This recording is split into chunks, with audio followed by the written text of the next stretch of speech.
my naval career spanned 20 years, and it actually spanned the period of pre-Don't Ask, Don't Tell, when they did ask, all the way through Don't Ask, Don't Tell, up to about 3 years ago.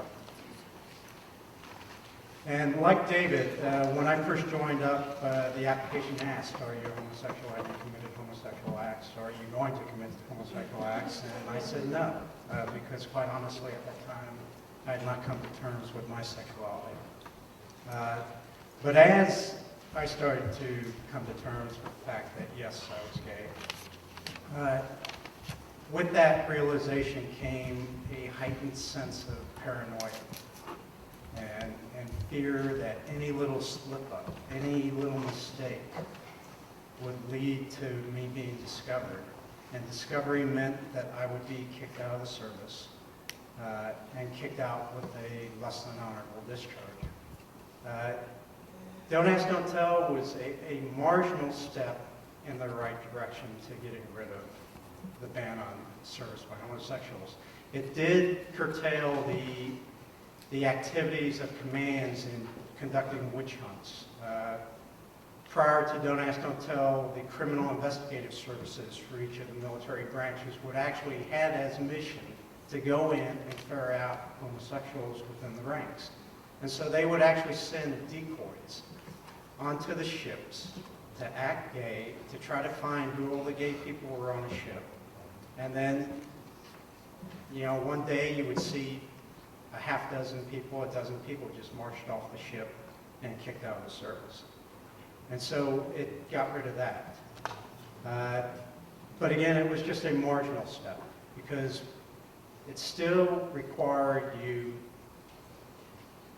at best, to not say anything, which is really just a lie by omission.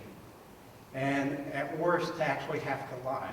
Because regardless of the don't ask part, people ask, okay? You are living on a ship, deployed for 6 months, with people that you work with, eat, live with, 24 hours a day.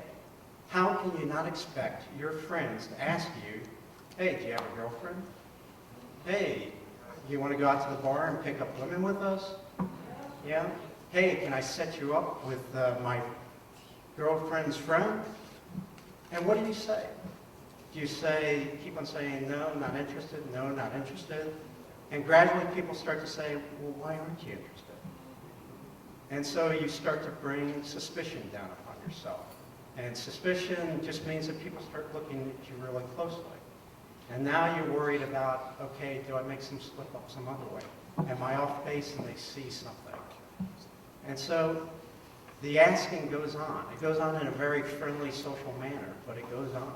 And so you're forced to either, again, say nothing, which raises suspicions, or to lie, you know, to create a girlfriend someplace so they stop trying to set you up with their friends. Okay? And that's not easy. The biggest argument for service, the ban on the service against homosexuals, was this argument that it would harm unit cohesion, that it would harm morale. I can tell you there is nothing that will harm unit cohesion and morale more than knowing that somebody's lying to you, than knowing that this individual that I'm trusting my life with is not sharing everything about his life with me. When you're in combat, when you're out there putting your life on the line, you don't want to put your life in the hands of an acquaintance. You want it in the hands of a friend, somebody that you can trust with your life. And Don't Ask, Don't Tell doesn't let that happen. It still forces people to live dual lives, a professional life and a personal life.